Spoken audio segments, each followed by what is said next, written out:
안녕하세요. hin수염골의 스포츠입니다.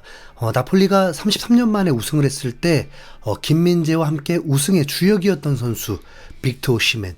오시멘은 현존 최고 스트라이커 중에 한 명으로 꼽혔던 선수이기도 하면서 파리 생제르맹, 첼시, 아스날, 뉴캐슬, 맨유, 토트넘, 심지어 리버풀까지 영입하려고 했었다는 비하인드 썰이 있었습니다. 그런데 이적 시장 마감에 오시멘이 나폴리를 떠나면서 결정된 곳은 황당하게도 튀르키예 리그에 속한 갈라타사라이 임대로 정해져 버렸습니다. 너무 황당하죠. 어떻게 된 일인지 전해드리도록 하겠습니다.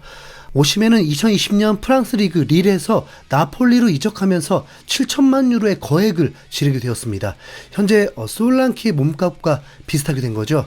2년 정도는 별다른 활약을 하지 못하다가 스파레티 감독이 지휘하고 나폴리의 도박적인 선수 영입으로 대성공을 거두면서 나폴리는 챔스 우승까지도 도전이 가능할 정도로 엄청 강해져 버렸습니다. 나폴리가 우승했을 때 오시멘은 26골을 넣고 세레이 올해 선수상까지 수상했습니다. 우승 후인 지난 시즌엔 오시멘, 흐비차 모두 부진하기도 하고 전술도 바뀌면서 팀이 8위로 추락했는데 그래도 두 자릿수 골을 기록을 했습니다. 그런데 구단에서는 오시멘에 대해서 부정적으로 생각하고 나폴리 감독으로 부임한 콘테 감독도 구단과 의견 충돌 없이 떠나는 걸 수용을 하면서 오시멘 이적 급물살이 타기 시작했습니다. 콘테 감독은 루카쿠를 영입한 후에 오시멘을 1군에서 뛰게 할 생각이 없다고 만천하에 알려버렸습니다. 콘테가 오시멘을 왜 외면했는지는 구체적으로 알 수 없는데 분명 나폴리 구단이 콘테에게 러브콜을 했을 때 오시멘을 내보내달라는 요청이 있지 않았을까 추측해 봅니다. 왜냐하면 콘테 감독은 이번 이적 시장 영입에 대해서 성과에 대한 질문을 받았는데 어렵고 때때로 막혀있던 이적 시장에서 강력한 선수들이 영입됐다. 이들은 빈자리를 메우기 위해 우리 팀에 왔고 나는 구단이 한 일에 만족한다. 물론 오시멘이 팔렸더라면 우리는 상황을 더 낫게 만들 수 있었을 것이라고 했습니다.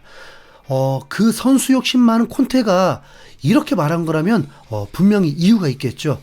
솔직히 오시멘은 당연히 파리 생제르맹으로 올 줄 알았습니다. 파리 생제르맹의 전력 2분의 1 선수가 레알 마드리드로 떠났기 때문에 그에 걸맞는 최고 선수가 꼭 필요했는데 파리 생제르맹은 실제로 오퍼를 넣기도 했는데 소문에 나폴리가 이강인을 원하면서 서로 수합 딜을 하는 것을 제안을 했고 물론 맞교환은 아니고 현금에 이강인을 얻는 제안이었습니다. 하지만 파리 생제르맹은 이를 단칼에 거절했습니다. 이강인이 파리에 있기를 바라는 분들에겐 좋은 소식이 아니었겠지만 개인적으로는 파리 생제르맹을 떠나길 바라는 일인이라서 만약 주전으로서 나폴리에 있다면 얼마나 좋았을까 했죠.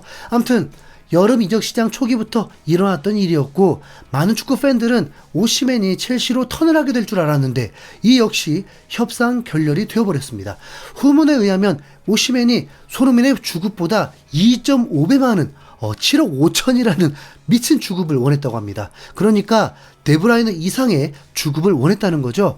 첼시가 오시멘을 원했던 건 맞지만 터무니없는 요구들로 인해서 아마도 시장에서 소문이 안 좋게 흐른 것으로 보입니다.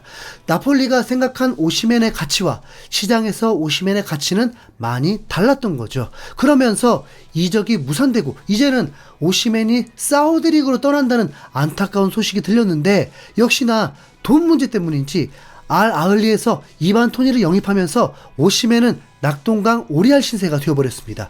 이 거래에서는 오시멘 연봉이 700억 이상이 가능한 제안이라서 오시멘은 매우 원했었는데 이제 나폴리가 원하는 이적료 50억에서 70억 정도의 차이 때문에 결렬된 것으로 전해지고 있습니다. 와, 난리도 아니죠.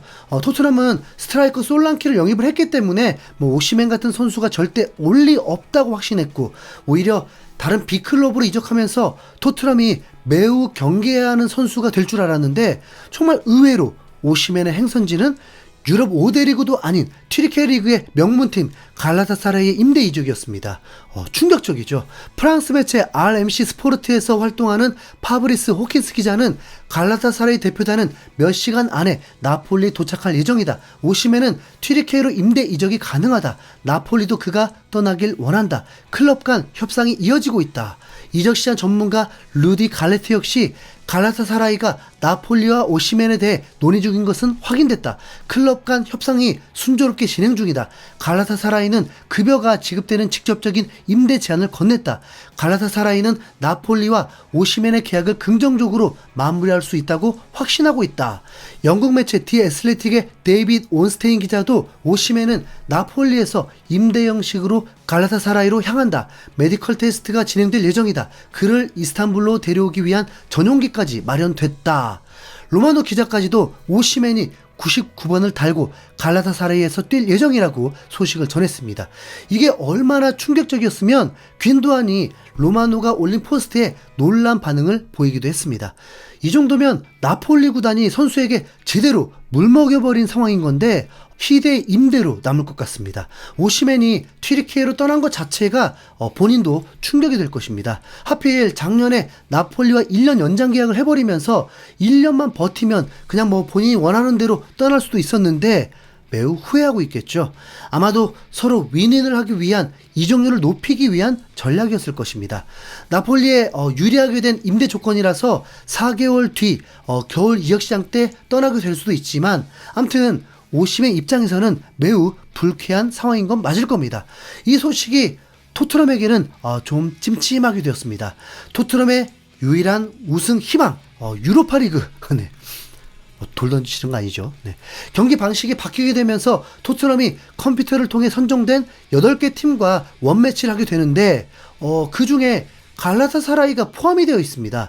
갈라타사라이는 지난 시즌에도 챔스에 진출한 팀이고 튀르키예 내에서는 최고의 팀 중 하나고 맨유에게도 지난 시즌 1승 1무를 했던 팀이다 보니까 강하게 경기할 수밖에 없고 거기다 토트넘이 원정을 떠나는 경기거든요. 그런데 검증된 스트라이커 오시멘을 데려왔다 보니까 그럼 훨씬 더 강해져 버리는 거죠. 지에우도 있고 이카르디, 산체스도 있는 팀입니다. 토트넘의 유로파리그 16강에 진출할 확률은 그래도 꽤 높은 상황입니다. 해외 매체는 유로파리그 우승 1순위로도 지목했으니까요. 혹시 뭐 8위 안에 들지 못해도 9위부터 16위까지도 싸워서 뭐 거기서도 떨어져야만 16강 진출 실패니까 거기까지는 뭐 상상하지도 맙시다. 많은 팬들은 토트넘과 AS 로마의 빅매치로 순위 싸움 변수를 보는데 저는 갈라타사라이의 결전이 가장 큰 변수가 될 것 같아서 걱정이 됩니다. 뭐 물론 오시멘이 맘 잡고 성실하게 팀에 녹아들었을 때가 전제겠죠. 콘테 감독이 토트넘을 맡았을 때를 보면 선수들의 훈련 태도를 굉장히 중요시했는데 아무래도 오시멘 태도를 문제 삼은 거 아닐까 싶은데요. 그러면 갈라타사라이에서도 문제가 될 수 있겠죠? 오시멘이 은돈벨레 같은 상황을 네, 겪을지도 모르겠습니다. 그런데 이적설과 함께 오시멘이 이스탄불에 도착하면서 한 게시물이 올라왔는데 오시멘은 매우 행복해하는 모습이었습니다. 아마도 서포터들의 응원구를 외치는 것 같은 퍼포먼스였는데 이렇게 좋아할 수가 네, 의지가 느껴지네요. 첼시 팬들은 이 소식을 안타까워하고 있고 갈라타사라이 팬들은 매우 환영하는 분위기입니다. 11월에 손흥민과 오시멘의 맞대결이 펼쳐지게 되네요. 네, 흥미롭죠? 오시멘 소식 여기까지 전하도록 하겠습니다. 이상 흰수염고리였습니다. 감사합니다.